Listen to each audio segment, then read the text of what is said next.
అందరికీ మరణాత. ప్రభునందు ప్రియ దేవుని బిడ్డలారా, దైవజనుడైన మోషే యెహోవా దేవుని ఆహ్వానమును బట్టి సీనాయి కొండపైకి అధిరోహించటం, లేక సీనాయి కొండపైకి ఎక్కి వెళ్ళటం, అలాగే సీనాయి కొండపై నుండి దేవుని మాట అందుకొని క్రిందకు దిగటం, అలాగే ప్రజల మాట మరలా దేవునికి అందించటం, మరలా దేవుని మాట ప్రజలకు అందించటం మనం చూస్తూ ఉన్నాం. పిల్లరా, ఈ యొక్క సీనాయి కొండ పైకి ఎక్కుటకు ఉన్న మెట్లు సుమారు 4000 మెట్లు అయి ఉంటూ ఉన్నాయి. ఆరోగ్యవంతులైన వారు ఈ మెట్లు ఎక్కాలి అంటే ఎక్కడ ఆగకుండా ఎక్కగలరు అని అనుకుంటే 4.5 గంటలు పడుతుందంటండి. ఒకసారి ఆలోచించండి, 4.5 గంటల శిఖర ప్రయాణం, పర్వత ప్రయాణం. మీరు జీవితంలో ఎన్నిసార్లు చేయటానికి ఇష్టపడతారు? ఎన్నిసార్లు చేయటానికి సమ్మతిస్తారు? కారుల్లో కాదు, హెలికాప్టర్లో కాదు, బైకుల్లో కాదు, ఆటోల్లో కాదు, కాలినడకన.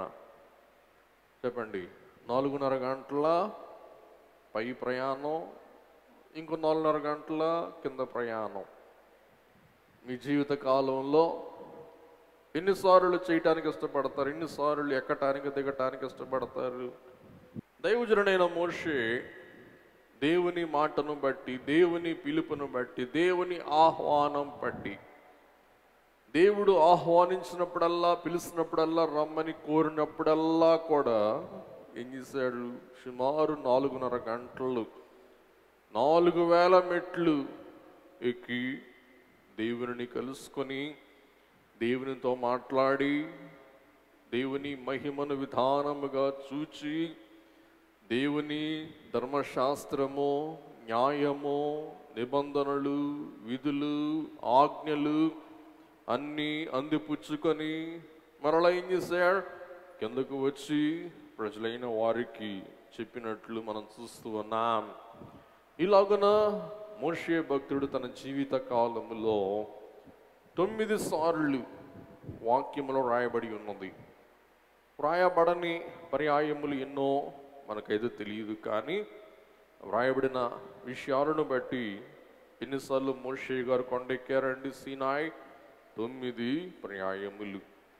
మనం సులువైన, సులభమైన, మనకు సమీపమై ఉన్న దైవ సన్నిధిని మనం సమీపిస్తూ ఉన్నామా? దైవ సన్నిధిని మనం చేరుతూ ఉన్నామా? దైవ సన్నిధి యొద్దకు మనం వస్తూ ఉన్నామా? ఆలోచించవలసిన వారమై ఉంటూ ఉన్నాం. ఈవేళ మనం మన ధ్యానములో 5వ ప్రయాణం, పర్వత శిఖర ఆరోహణం గురించి మనం ధ్యానం చేసుకునే ముందు కొన్ని పరిచయ వాక్కులు మనం పరీక్షించుకుందాం. నిర్గమకాండం 3వ అధ్యాయం 1వ వచనం. మోషే మిద్యాను యాజకుడైన యిత్రో అను తన మామ మందను మేపుచు ఆ మందను అరణ్యము అవతలకు తోలుకొని దేవుని పర్వతమైన హోరేబుకు వచ్చెను. ఒక పొద నడిమిని. పిల్లరా, ఈ సీనాయి పర్వతానికి ఉన్న పేరు దేవుని పర్వతము. దేవుని పర్వతం అనబడిన దేవుడు ప్రత్యక్షమవుతాడు, దేవుడు మహిమతో దిగి వస్తాడు అన్న సత్యం ఆ కాలమందు విదితమై ఉన్న ఆ సందర్భములో ఎవరు కూడా దేవుని పర్వతము యొద్దకు చేరే వారు కారు. ఎందుకు? ఆ పర్వతం మీద ఎవడుంటారు? దేవుడు ఉంటారు. దేవుడు దహించేస్తారేమో, దేవుడు కాల్చివేస్తారేమో, దేవుని యొద్దకు వెళ్తే మనం బూడిద అయిపోతామేమో, భస్మమైపోతామేమో అని భయపడి ఎవ్వరు కూడా ఆ సీనాయి కొండ యొద్దకు వెళ్ళేవారు కాదంటండి. కానీ మోషే అసలు ఈ కొండ ఏంటి, దేవుని పర్వతం అని ఎందుకు అంటున్నారు, ఈ పర్వతం యొక్క స్థితిగతులు ఏంటి అని పరిశీలించుటకు ఏం చేశాడు, ఎవరు వెళ్ళుటకు సాహసము చేయని కొండ యొద్దకు ఎవరు వెళ్ళారు, మోషే వెళ్ళాడు. అన్నట్లుగానే మోషే వెళ్ళగానే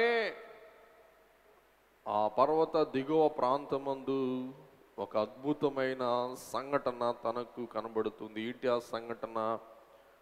పర్వతం పైన పొద మండుతూ మండుతూ ఉంది, కానీ ఎంత మండినా కాలిపోవట్లా.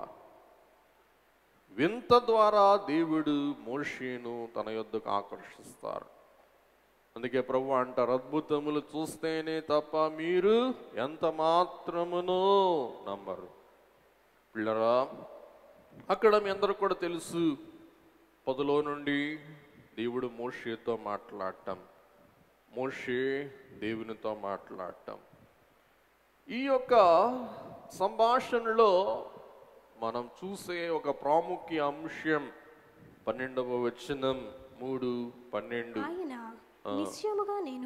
నిశ్చయముగా నేను ఇదిగో మోషే, తప్పకుండా నేను నీకు తోడైయుందును. నీకు తోడై ఉంటాను. చెప్పండి, దేవుడు ఏమంటున్నారు? మోషేకు తోడై ఉంటాను. పిల్లరా, మనము కూడా మన జీవితంలో సఫలమవ్వాలంటే, మన కార్యములలో సిద్ధి పొందాలంటే, మన కార్యములు మనం నెరవేర్చుకోవాలంటే మనకు ఎవరి తోడు కావాలా? చెప్పండి, దేవుని తోడు. లోకములో మీ అందరూ కూడా తెలుసు, పెళ్లి చూపులకి వెళ్ళాలనుకోండి, ఏం చేస్తారు? వెతుక్కుంటారు. ఎవరైతే పెళ్లి చూపులు బాగా చూస్తారో, ఎవరైతే పెళ్లి చూపులలో మంచి సంబంధాలను సమకూరుస్తారో వారి కొరకు ఏం చేస్తారు? వెతుకులాడతారు. వీళ్ళైతే అన్నీ తెలుసుకోగలరు, మనకైతే ఏమీ తెలియదు. అలాగే బట్టలు కొనుక్కోవాలి, మామూలుగా వెళ్ళిపోతారా? వెళ్ళరు. ఆ బట్టల విషయం కూలంకుషంగా ఎరిగిన వారిని తోడు తీసుకొని వెళ్తారు. ముఖ్యంగా బంగారం. అందుచేత ఈవేళ కొని మోసపోకూడదు అనుకుంటూ ఉన్న మనమే ఆ విషయంలో నిపుణత గల వారిని ఏం చేస్తాం? వెంట పెట్టుకొని వెళ్తాం. అలాగే అన్నీ ఎరిగిన సర్వజ్ఞాని అయ్యున్న దేవుడు మనకు తోడై ఉండాలంటే తలపెట్టిన కార్యం విషయంలో మనం ఏం చెయ్యాలి? తోడు కోరుకోవాలి. తోడు కోరుకొనుటయే ఏం చెప్పండి? ప్రార్థన. అందుకే రాశారు, ప్రయాణమై ప్రార్థించుకోండి, ప్రభుడు మిమ్ము పదిలంబుగా నడుపునండి, భయము కల్గదు మీకు, భయముగా వెళ్ళుదురు. చూసారా, మీరు వార్తలు వినే ఉంటారు, మొన్న కంప్యూటర్ సిస్టమ్ ఫెయిల్ అయిందంట. ప్రపంచమంతట విమానాలన్నీ ఏమైపోయినాయి? ఆగిపోయినాయి. ఒక్క కంప్యూటర్ ఏదో తేడా వచ్చేటప్పటికే ప్రపంచవ్యాప్త విమానాలన్నీ స్తంభించిపోయినాయి అంట, ట్రైన్లు స్తంభించిపోయినాయి అంట, ఆసుపత్రులు స్తంభించిపోయినాయి అంట. అలాగే చాలా అత్యవసర సేవలన్నీ ఏమైపోయినాయి చెప్పండి? స్తంభించిపోయినాయి. చూసారా, ప్రయాణం చేస్తూ ప్రార్థన చేసుకుంటే మీ బాట ఏమవును? సదునవును. ప్రేమగా అంటే వేగముగా వెళ్ళుదురు, రంజిల్లు మీ మనస్సు. కాబట్టి ఇదంతా ఎందుకు చెప్పానంటే, నేను నీకు తోడై ఉంటానన్నటకు మోషే ఇదిగో ఒక గుర్తు నీకు చూపిస్తున్నా. చదువమ్మా, ఏంటి ఆ గుర్తు? నేను నిన్ను పంపితిననుటకు, నీవు నన్ను పంపితివనుటకు ఇది నీకు సూచన. ఇదే మోషే నీకు సూచన. ఏంటి ఆ సూచన? నీవు ఆ ప్రజలను, నీవు ఆ ఇశ్రాయేలు ప్రజలందరినీ ఐగుప్తులో నుండి తోడుకొని వచ్చిన ఐగుప్తులో తరువాత నుండి తోడుకొని వచ్చిన తర్వాత, మీరు ఈ పర్వతము మీద, గమనించండి, ఈ పర్వతం మీద, దేవుని సేవించెదరనెను. ఈ పర్వతం దగ్గరే, ఈ పర్వతం ప్రాంతములోనే మీరేం చేస్తారు? నన్ను సేవిస్తారు. ఇదే నేను నీకు తోడై ఉంటానంటానికి, నిన్ను నడిపిస్తానంటానికి ఒక సంకేతం, ఒక గుర్తు. గుర్తుపెట్టుకో, నువ్వు మరలా ఇక్కడికి ఒంటరిగా రావు. ఎట్లా వస్తావు? ఇశ్రాయేలులందరినీ తోడుకొని వస్తావు. అందుకే ఎవరన్నా ప్రయాణం చేసేటప్పుడు ఏమంటాం? క్షేమంగా వెళ్ళి, చెప్పండి గట్టిగా, లాభంగా రండి. ఇప్పుడు దేవుడు అదే అంటున్నారు, మోషే క్షేమంగా వెళ్ళు, బలగముతో తిరిగిరా. ఎంత గొప్ప మాట చూడండి. అదే జరిగింది, అదే అద్భుతం. దేవుడు చెప్పిన రీతిగా, సూచించిన రీతిగా ఖచ్చితంగా అదే జరిగింది. చూడండి, నిర్గమకాండం 19:1-2.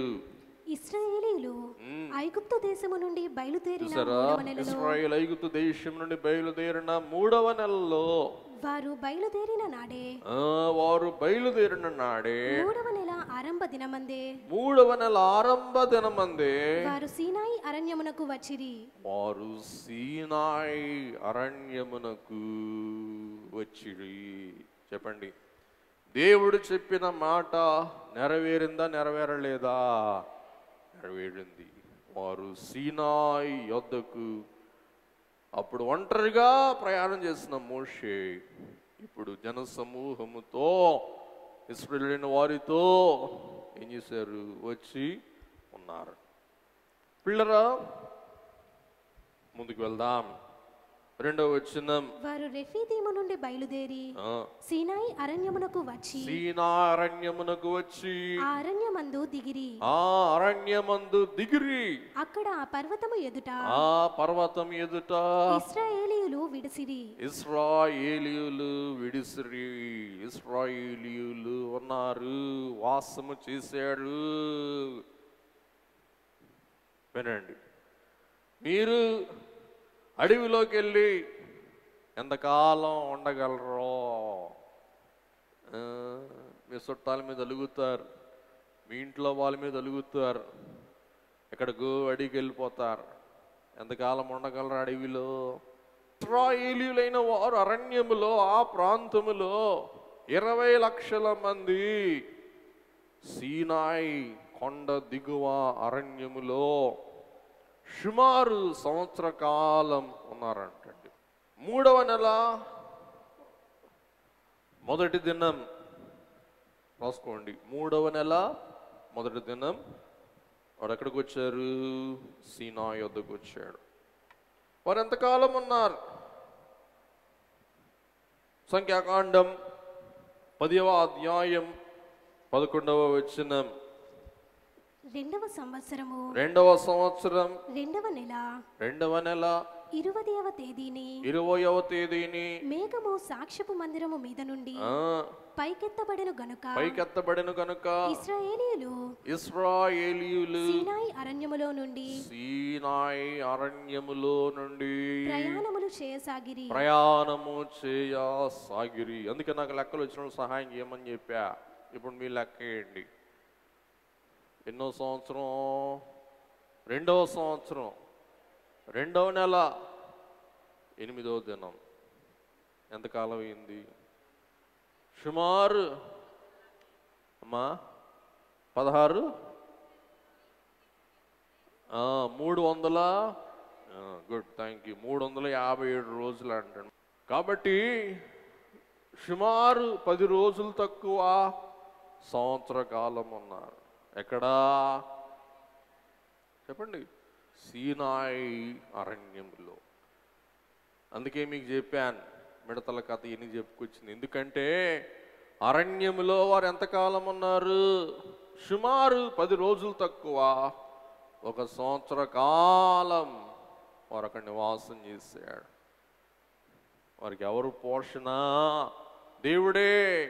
దేవుడే ఆకాశము నుండి మన్నా కురిపించాడు, రాయిలో నుండి నీరు దయచేశాడు. మనకిలాగా వారు మన్నా తిని తిని తిని తీసుకొచ్చినప్పుడు దేవుడు ఏం పంపించారు?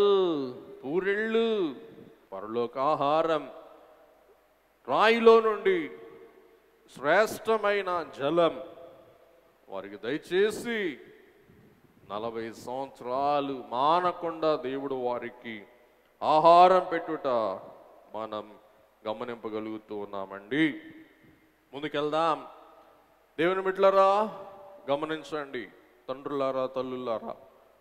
నిర్గమకాండం 1 నుండి 18 అధ్యాయాల వరకు మోషే నాయకుడు, విమోచకుడు, దేవుని రాయబారి. ఇచ్చట ఈ 19వ అధ్యాయం నుంచి వచ్చేసరికి మోషే కొండ మీదకు ఎక్కిన దేవుని ప్రతినిధి. మోషే విజ్ఞాపనకర్త. ముఖ్యమైన మాట చెప్తున్నా, మోషే దైవజనుడు. మోషే ఇశ్రాయేలు జనాంగమునకు న్యాయమును అందించిన న్యాయ ప్రదాత. గమనించారా? ఎప్పుడైతే దేవుని కొండ మీదకెక్కాడో మోషే వృత్తి, మోషే ఉద్యోగం, మోషే ఘనత, మోషే కీర్తి, మోషే ఖ్యాతి అన్ని మారిపోయినాయి అన్నమాట అండి. ఏమైపోయాడు మోషే? నాయకుడు కాదు, దైవజనుడు. దేవుని రాయబారి కాదు, దేవుని ప్రవక్త. మోషే నడిపించేవాడు కాదు, వారికి శాస్త్రం బోధించే నాయకుడు లేక దైవజనుడు. గమనించండి. గృహాలను నడిపించుకునే తల్లులారా, తండ్రులారా, మనము కూడా ఈ పాత్ర పోషింపవలసిన వారమై ఉన్నాం. కాబట్టి మీ ఇంటికి, మీ బిడ్డలకు మీరు నాయకులు, మీరు నిర్వాహకులు, మీరు మాధురులు. కానీ దైవ సన్నిధిలోనికి వెళ్ళి దైవ సన్నిధిలో సహవాసము చేస్తే మనం ఏమైపోతాం? దేవుని వారసులం లేక దేవుని దాసులం, దేవుని దాసురాండ్రు, ఇంకా దేవుని ప్రవక్తలు, కుటుంబ విజ్ఞాపనకర్తలు. ఎప్పుడు చెప్పండి? ఎప్పుడు? సన్నిధి గుడారములోనికి వెళ్ళినప్పుడు మనం ఏమైపోతాం? దైవా సంబంధమైన దైవాంశ సంభూతులముగా మారుటకు మనకు ఉపయోగపడేది. చెప్పండి అందరూ ఒకసారి, దైవ సన్నిధి. చూసారా? 18 దాకా మోషే పాత్ర ఒకటి, 19 నుండి మోషే పాత్ర కొండ ఎక్కేసరికి ఏమైపోయింది? మొత్తం పరివర్తన. అసలు మాట చెప్తా, రూపాంతరం. ఈవేళ కుటుంబాలు నడిపించడానికి తల్లులకి అవసరమైన సాత్వికం, జ్ఞానం, వివేకం, వివేచనం, నడిపింపు, మార్గదర్శనం ఎట్లా లభిస్తుంది? ఏకాంత సన్నిధి. మరి మీ యజమానులు వెళ్ళిపోతారు, మీ పిల్లలు స్కూల్కి వెళ్ళిపోతారు, మీ యజమానులు వ్యాపారానికి లేకపోతే మరి వారి పనిపాట్లకు వెళ్ళిపోతారు, ఇంట్లో మీ పనులు చక్కబెట్టుకుంటారు, ఖాళీగా ఉంటారు. అప్పుడు మీరు వెంటనే ఏమైపోవాలా? విజ్ఞాపనకర్తలు. అనవసరంగా టీవీ ముందు కూర్చోవటం, ఫేస్బుక్లు యూట్యూబ్లు చూసుకోవటం. ఏం వస్తుంది చెప్పండి? ఏమైనా వస్తే పోనీ నేను కూడా కూర్చుంటా మీతో పాటు, చెప్పండి ఏమైనా వస్తుందా? చూడండి, నేను తప్పంటలా, తప్పు కాదు, కానీ ఎంతవరకు అంతవరకే గమనించండి. ఇవాళ సగటున భారతీయులు రోజు 4 గంటలు చూస్తారంటండి సెల్ ఫోన్. ఎన్ని గంటలు? 4 గంటలు. 4 గంటల్లో 1 గంట దైవ సన్నిధికి కేటాయించు. మోషే పొందిన కీర్తి మనము కూడా పొందగలుగు వారమై ఉన్నాం. ఎందుకంటే లోకం పరిస్థితులు అస్సలు బాగోలేదు. గమనించిన దేవుని బిడ్డలారా, కాబట్టి దేవుడు కొండ మీద ఎప్పుడైతే మోషేని కలుసుకున్నారో మోషే రూపాంతరం చెందాడు. ముందుకు వెళ్దాం. నిర్గమకాండం 19:3-5. మోషే దేవుని యొద్దకు ఎక్కిపోవగా యెహోవా ఆ పర్వతము నుండి అతని పిలిచి, మోషే దేవుని యొద్దకు ఎక్కి వెళ్ళగా, ఎన్ని మెట్లు ఎక్కి చెప్పండి? ఎక్కి 2 అక్షరాలు, ఎక్కి. మన ఎక్కిళ్ళంత మాట అది, ఎక్కి. కానీ అందులో ఎన్ని మెట్లు ఉన్నాయి? 4000 మెట్లు ఎక్కి యెహోవా సన్నిధిని ఆ పర్వతం నుండి అతన్ని పిలిచి, నీవు యాకోబు కుటుంబీకులతో గమనించండి. ఐగుప్తు బానిసలు కొండ సమీపానికి వచ్చేసరికే, దేవుని వద్దకు వచ్చేసరికే బానిసలల్లా ఏమైపోయారండి చెప్పండి? యాకోబు వంశీకులు. కొండ మీద దేవుడు అంటారు, బానిసలు ఐగుప్తులో ఉన్న నా జనులు. ఎప్పుడైతే పర్వతం యొద్దకు వచ్చేసాడో, అమ్మ చదువమ్మ దయచేసి చూడండి, అమ్మలారా ఇలారా దయచేసి చూడండి. నీవు యాకోబు కుటుంబీకులతో ముచ్చటించి ఇశ్రాయేలీయులకు తెలియజేయవలసిన మాట ఏమనగా, వినండి, ఎవరైతే దేవుని యొద్దకు వస్తారో, ఎవరైతే దేవుణ్ణి సమీపిస్తారో, ఎవరైతే దైవ సమక్షమునకు వస్తారో వారందరూ ఏమైపోతూ ఉన్నారు? దేవుని వారసులు, దేవుని కుమారులు, దేవుని కుమార్తెలు. అందుకే మనకు చక్కని పాటయ్య గారు రాస్తా, త్వరలో యేసుని కలుసుకొని దొరలమౌదము రండి. చూసారా? దేవుని యొద్దకు వచ్చేవారు ఎవరండి? దొరలు, స్త్రీలు, దొరసానీలు. చూసారా? ఐగుప్తులో లోకములో ఉన్న వారు ఎవరండి? బానిసలు. లోకములో నుండి దైవ సహవాసములోనికి వచ్చిన వీరు ఏమైపోయారు? చెప్పండి అమ్మా గట్టిగా, అయిలారా చెప్పండి గట్టిగా. యాకోబు సంతతి వారు. అందుకే మీ గతంలో చెప్తూ ఉంటాను, దీవెనలోకెల్లా ప్రశస్తమైన గొప్పదై ఉన్న దీవెన యాకోబు దీవెన. అందరూ చెప్పండి, ఏ దీవెన చెప్పండి? యాకోబు దీవెన. బహుశా యాకోబు ఎటు చూసిన దీవెనలే. మోసం చేసి నాన్న దీవెన అందుకున్నాడు, అమ్మ మాట విని అమ్మ దీవెనలు అందుకున్నాడు. అలాగే అమ్మను బట్టి అమ్మ ఇంటి దీవెనలు అందుకున్నాడు, నాన్న ఇంటి దీవెనలు అందుకున్నాడు, ఇంకా అత్తగారింటి దీవెనలు అందుకున్నాడు. ముఖ్యంగా ప్రయాణంలో బేతేలులో దేవుని దీవెనలు అందుకున్నాడు. తిరిగి వస్తూ మరలా దీవెనలు అందుకున్నాడు. అందుచేత వాక్యములు మీరు ఎక్కడైనా చూడండి, దీవెన అనే మాట ముందు ఎవరి పేరు ఉంటుంది? యాకోబు. గమనించండి, యాకోబు ఇన్ని దీవెనలు అందుకోవటానికి యాకోబులో ఉన్న మంచి తత్వం ఏంటంటే, దేవునితో పోరాడేవాడు యాకోబు, దేవునితో పెనుగులాడేవాడు యాకోబు, దేవుని సహవాసములో దేవునితో గోజాడేవాడు ఎవరు చెప్పండి? యాకోబు. మోసగాడు, ఉట్టివాడు ఏమైపోయాడు? మొనగాడు, గట్టివాడైపోయాడు.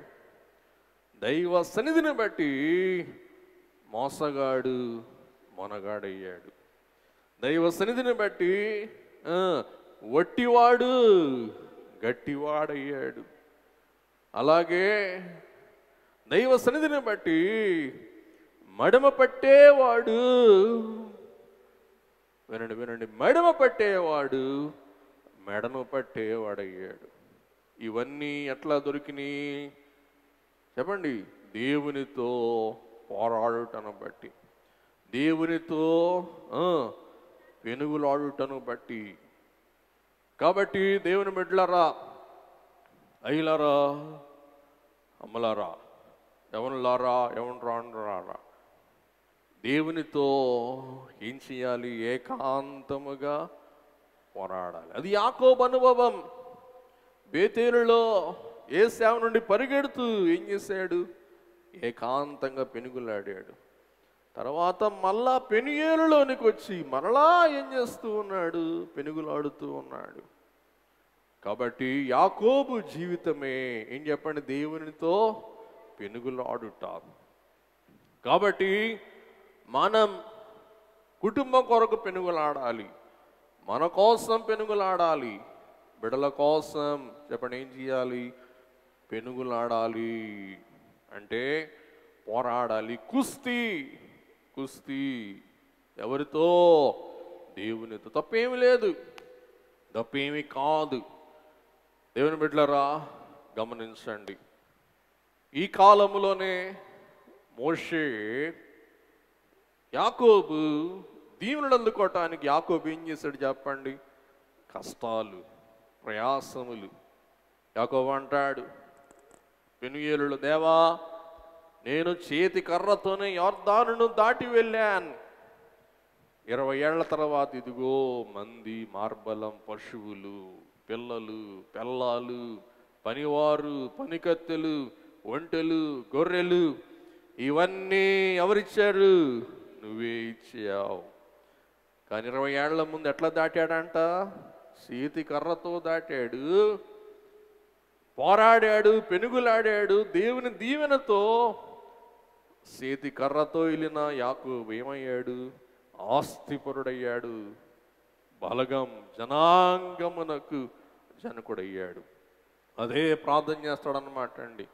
కడకి మరలా దేవుని వద్దకు వచ్చేసరికి అవన్నీ పంపించేసేసి కర్రతోనే ఏం చేస్తాడు? దేవునితో పోరాడతాడు, దేవునితో పెనుగులాడుట మనం గ్రహిస్తూ ఉన్నాం.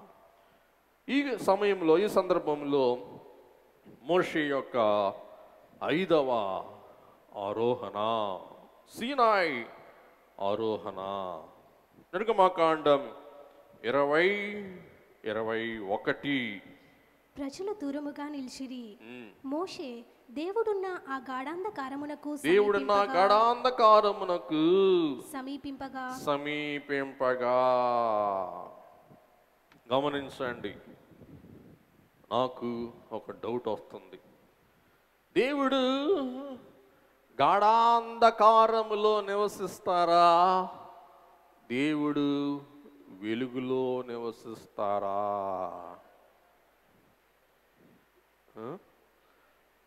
చెప్పండి, అందరూ చెప్పండి గట్టిగా వస్తారు. మోషే ఏం చేశాడంట? గాఢ అంధకారం అంటే ఇంగ్లీష్ భాషలో ఉంటుంది థిక్ డార్క్నెస్. ఏం చెప్పండి? థిక్ అంటే కళ్ళు పొడుచుకుంటే తప్ప కళ్ళు కూడా కనపడనంత చిమ్మ చీకటి. వెరీ గుడ్, చిమ్మ చీకటి, గాఢాంధకారం. అంధకారమే గాఢం, దట్టమైన అంధకారములోనికి ఎవరు వెళ్ళారంట చెప్పండి? మోషే. దేవుడు పిలిచాడు కొండ మీదకి. మోషే ఎట్లా వెళ్ళాడు? గాఢాంధకారంలో.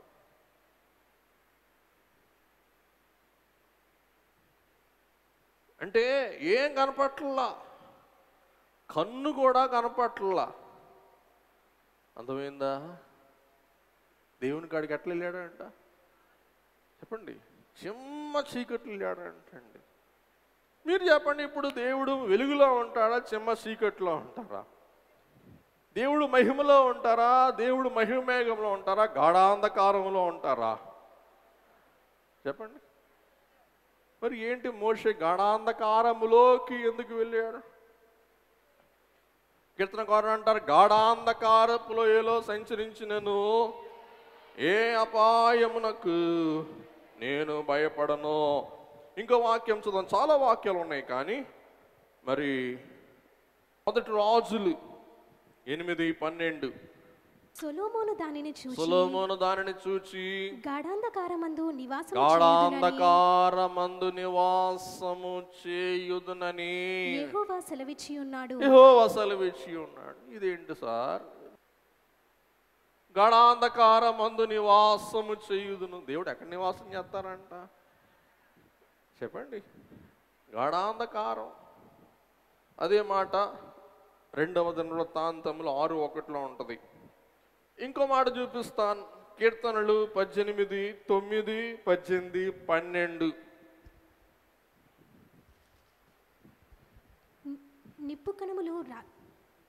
నిప్పు కణములు రాజపెట్టెను, మేఘముల నుండి వంచి ఆయన వచ్చెను, ఆయన పాదముల క్రింద గాఢాంధకారము కమ్మియుండెను. 12 కాంతిలో నుండి మేఘములను వడగండ్లును మండుచున్న నిప్పులను దాటిపోయెను. యెహోవా ఆకాశమందు గర్జన చేసెను. సర్వోన్నతుడు. సరే, ముందుకు వెళ్ళిపోదాం త్వరగా. కీర్తనలు 97:2. మేఘ అంధకారములు. చాలు. మేఘ అంధకారములు. ఏమ్మా, మిమ్మల్ని పక్కదోవ పెట్టేస్తున్నా, అయినా కానీ రెఫరెన్స్లు రాసుకుంటున్నారు. మీకు ఇష్టం అని చెప్పి మీ అడిగారని చెప్పి చెప్తున్నా. ముందు చెప్పండి ఇంకోసారి, దేవుడు అంధకారంలో ఉంటారా, వెలుగులో ఉంటారా? 104:2. వస్త్రము వలె వెలుగును నీవు కప్పుకొని ఉన్నావు, తెరను పరిచినట్టు ఆకాశ విశాలమును నీవు పరిచి ఉన్నావు. కాబట్టి దేవుని బిడ్డలారా, ఇప్పుడు మీరు చెప్పండి, కొన్ని వాక్యాలు మీకు చూపించాను. దేవుడు వెలుగులో ఉంటారా, గాఢాంధకారంలో ఉంటారా? బిడ్డరా, ద్వితీయోపదేశకాండం 5:22. ఈ మాటలను యెహోవా ఆ పర్వతము మీద అగ్ని మేఘ గాఢాంధకారముల మధ్య నుండి. చూడండి, ఆ పర్వతం మీద అగ్ని మేఘ గాఢాంధకారముల మధ్య నుండి. చాలు, ఎందులో నుండి అంటండి? గాఢాంధకారముల మధ్యలో నుండి. ఏంటండి గాఢాంధకారం? ఇవాళ ఏంటో మరి. ఇప్పుడు కథ విడమరుస్తున్నా, వినండి. ముఖ్యమైన విషయం, దేవుడు తన తేజోమయ ప్రకాశమానమైన కాంతిని దాచుకొను నిమిత్తం తన మహిమ చుట్టూ దేవుడు గాఢాంధకారమును ఏర్పాటు చేసుకుంటారు. ఎందుకంటే ఆ మహిమ దేవుడు మరుగు చేసుకోకపోతే నరులు భస్మమైపోతారు. నరుడు భస్మము కాకుండా నరుని కాపాడు నిమిత్తం దేవుడు తన వెలుగు అంచు చుట్టూ మానవుడు దహనం కాకుండా ఏముంటుందంటండి? గాఢాంధకారం. మీరు నమ్మనక్కర్లా, వినండి. ఇంకా చెప్తాను మీకు వాక్యం, మీకు రుజువు చేస్తాను. నిర్గమాకాండం 33:20.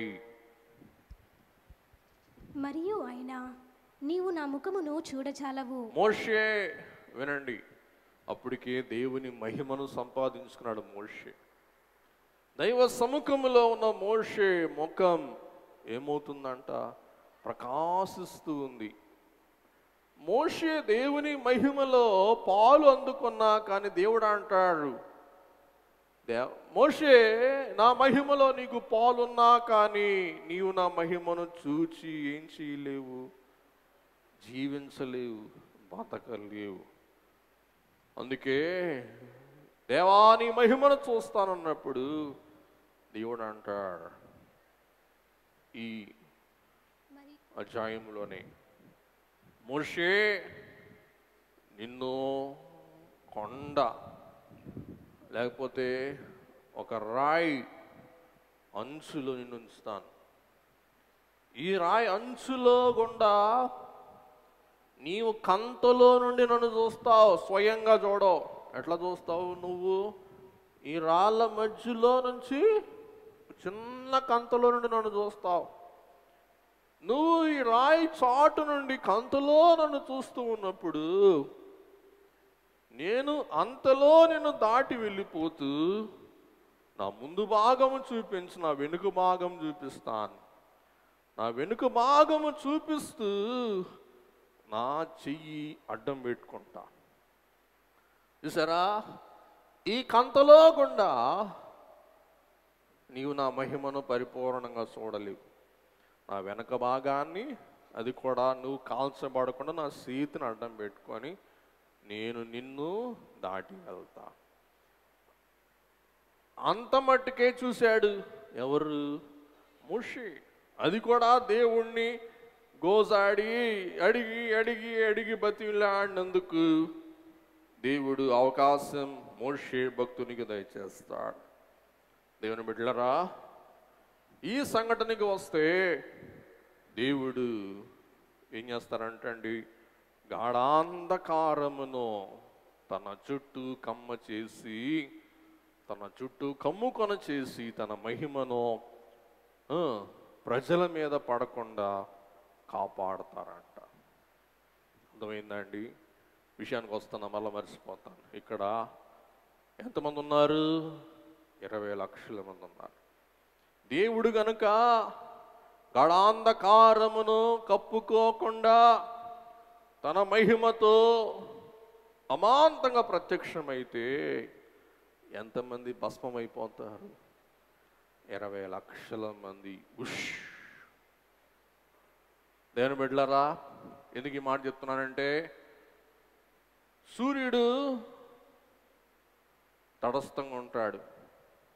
భూమి సూర్యుని చుట్టూ ఏం చేస్తూ ఉంటుంది? ప్రదక్షిణ చేస్తూ ఉంటుంది. ఎండాకాలం అంట, మీరు చూడండి, నెట్లో చూసుకోండి, ఎండాకాలం అంట సూర్యుని దగ్గరకి అట్లా వెళ్తాడంటే రూట్లో దగ్గరికి వెళ్ళేటప్పటికి మనం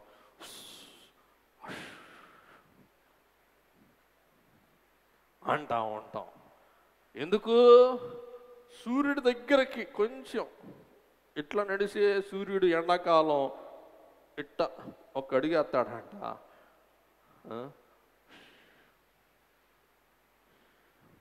అంటా ఉంటాం. మళ్ళా చలికాలం ఏం చేస్తాడు సూర్యుడు? మళ్ళా అమ్మయ్యా. చూసారా? సూర్యుని కాంతియే అంత కాంతి అయితే సూర్యునికి కాంతి ఇచ్చిన వారెవరు? దేవుడే. ఇప్పుడు మీరు చెప్పండి, దేవుని కాంతి సూర్యకాంతి కంటే గొప్పదా, సూర్యకాంతి కంటే తక్కువ? అందుకే సుందర రక్ష అనే పాటలు రాస్తారు, సూర్యుని కాంతియు చంద్రుని కాంతియు శ్రేష్టమై ఉన్నవి, అట్లవి ఉన్న అన్నిటికన్నా యేసుని కాంతి గొప్పది. ముందుకెళ్దాం. యేసుక్రీస్తు ప్రభు సిలువ మ్రాను మీద మరణిస్తూ ఉన్నప్పుడు మత్తయి 27:45, మార్కు 15:33 చూడండి. యేసు క్రీస్తు ప్రభు యొక్క మరణం సృష్టి చూడలేక ఏ మానవుడు కూడా మరణము చూచి తన కంటితో వీక్షించి బ్రతకలేడు. కాబట్టి 3 గంటల వరకు దేవుడు అంటే ఏం చేశారు చెప్పండి? చీకటి. చెప్పండి, చీకటి కమ్మ చేశాడు. పిల్లరా, ప్రకాశిస్తూ ఉన్న దేవుని ఎదుట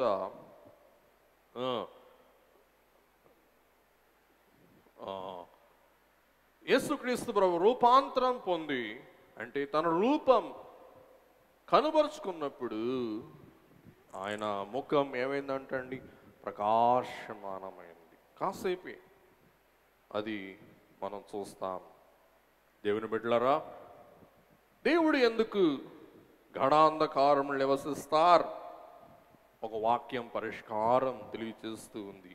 దయచేసి ఇర్మియా గ్రంథం 30వ అధ్యాయం 21వ వచనం. ఇర్మియా 30:21. వారిలో పుట్టినవాడు వారికి రాజుగా ఉండును, వారు రాజుగుండును, వారి మధ్యన పుట్టినవాడొకడు వారి నేలును. నా సమీపమునకు వచ్చుటకు ధైర్యము తెచ్చుకొను వాడు ఎవడు? అందుకే ఏమని చెప్పాను గుర్తుపెట్టుకోండి, ఇప్పుడు మీకు అర్థమవుతుంది. నా సమీపమునకు వచ్చుటకు ధైర్యము తెచ్చుకొను వాడు ఎవడు? నా సన్నిధికి వచ్చినట్లుగా నేను వానిని చేరదీసేదను. నేను వానిని చేరదీసేదను. నా సన్నిధికి ఎవరు రాగలడు? ఎవడు రాలేడు. నేనే వానిని చేరదీసేదను. ఇదే యెహోవా వాక్కు. సరే, ఇప్పుడు మనం అతుకు వేసుకుందాం. మోషేను దేవుడు ఏం చేశారు? చేర తీశాడు, చేర రమ్మన్నాడు. ఇలా వాక్యం చెప్పుద్ది, వాక్య వివరం చెప్తుంది. మోషే అని అంటండి, మిఖాయేలు, గబ్రియేలు దేవదూతలు దిట్టమైన గాఢాంధకారములో చేయి పట్టుకొని తీసుకొని వెళ్తారంట. ఎక్కడికి? దేవుని చూచుటకు. ఆ దైవ సన్నిధి యేసు ప్రభువుని బట్టి ఈవేళ మనకేమైపోయింది? సమీపమైపోయింది. దేవుడు అంటి భయంకరునిగా, భీకరునిగా, మహిమావతారిగా ప్రత్యక్షమైతే మనం ఏమైపోతాం? ఎఫెసీ 3:12. ఆయన యందలి విశ్వాసము చేత ధైర్యమును నిర్భయమైన ప్రవేశమును. గమనించండి, పౌలు గారు అద్భుతంగా రాస్తారు. నిర్భరమైన ప్రవేశమును ఆయనను బట్టి, యేసు ప్రభువును బట్టి మనకు కలిగి ఉన్నవి. ఎవరిని బట్టి మనకు కలిగి ఉన్నది? ఒకటి చెప్పండి, యేసు ప్రభువును బట్టి. అసలైన వాక్యంలోకి వెళ్దాం. కీర్తనలు 18:11. గుడారం వలె అంధకారము తన చుట్టూ వ్యాపింపజేసెను. గమనించండి, గుడారం వలె అంధకారమును తన చుట్టూ వ్యాపింపచేసెను. జలాంధకారమును ఆకాశ మేఘములను తనకు మాటుగా చేసుకొనును. జవాబు వచ్చేసింది, మీకు చూసుకోండి. గుడారం వలె అంధకారము తన చుట్టూ వ్యాపింపచేసెను. జలాంధకారమును ఆకాశ మేఘములను తనకు మాటుగా, చాటుగా చేసుకొనను. బహుశా నాకు అనిపిస్తుంది, దేవుడు మేఘాలు పెట్టకపోతే ఆయన పరలోకపు మహిమ కిరణాలు నేరుగా భూమి మీద పడితే ఏమైపోతాం? అందుకే బహుశా నాకు అనిపిస్తుంది, దేవుడు పరలోకానికి భూలోకానికి మధ్య ఏం పెట్టారు? మేఘాలు. లేకపోతే మనం ఏమైపోతామో. ముగించేస్తున్నాను. ఎందుకు? గాఢాంధకారపు మాటున దేవుడు నివసిస్తారు. దేవుని యొక్క పరిశుద్ధతను బట్టి, దేవుని యొక్క ప్రభావం బట్టి ఆయన గాఢాంధకారపు సాటున ఉండే దేవుడు. రెండవది, తన ప్రజలైన వారిని రక్షించు నిమిత్తం, కాపాడు నిమిత్తం, భస్మము కాకుండా భద్రపరచు నిమిత్తం. మూడవది, తన మహిమ ప్రభావములకు ఘనత కలిగించు నిమిత్తం. మానవుడు దేవుని ఎడల భయము కలిగి ఉండాలి, భక్తి కలిగి ఉండాలి అన్న భావముతో పిల్లరా దేవుడు ఏం చేస్తారంటండి, గడాంధకారమును తన చుట్టూ కమ్ముకొని దేవుడు వాసము చేయవారై ఉన్నారని మనం చూస్తూ ఉన్నాం. ఇది 5వ మోషే సీనాయి కొండ ఆరోహణం, సీనాయి పైకి ఎక్కి వెళ్ళటం. పిల్లరా ఇంకా 6, 7, 8 3 ఉన్నాయి. వచ్చే వారం చెప్పుకుందామా? మీ వేళ కొత్త పాఠం గాఢాంధకారం, దేవుని యొక్క మాటు, దేవుని యొక్క చాటు. తరువాత శుక్రవారం మీకు చెప్తానని చెప్పాను. ఏంటంటే సంఖ్యాకాండం 12వ అధ్యాయం సిపోరా, అహరోను మోషే మీద సనుక్కుంటారు. మోషే సాత్వికుడు కాబట్టి మోషే వారిని ఏమన్నాడు, దేవుడు తీర్పు తీరుస్తారు. దేవుడు మోషేను తన సమీపమునకు చేర్చుకున్నట్లు మనలను కూడా ఈ సన్నిధి సిద్ధపాటు సన్నిధి పండుగలలో తన సమీపమున తన చెంత చేర్చుకుని తన మహిమతో, ప్రభావముతో, తేజస్సుతో, కాంతితో, ప్రణాళికతో, చిత్తముతో, భవిష్యత్ సంకల్పముతో నింపి నడిపించును గాక. దయగల ప్రభువా, కృపగల తండ్రి, మోషే సాత్వికుడు. మీరు పిలిచినప్పుడల్లా కొండ ఎక్కి మీతో సహవాసం చేసిన మహనీయుడు. అలాగున్న ప్రభువా, కృపా సత్య సంపూర్ణునిగా మా మధ్య వాసము చేస్తూ ఉన్న మీ వద్దకు తరచుగా సమీపించి తండ్రి, ఈ అంధకార లోకములో వెలుగయ్యున్న మిమ్ము మేము హత్తుకొని పట్టుకొని దేవా, మీ వెలుగు జీవులముగా మీ వెలుగు మార్గములో సదా నడవగలుగు భాగ్యం మాకిమ్మని యేసు స్వామి పావన నామమున వేడుకొని ప్రార్థిస్తున్నాం మా పరమ తండ్రి. ఆమేన్.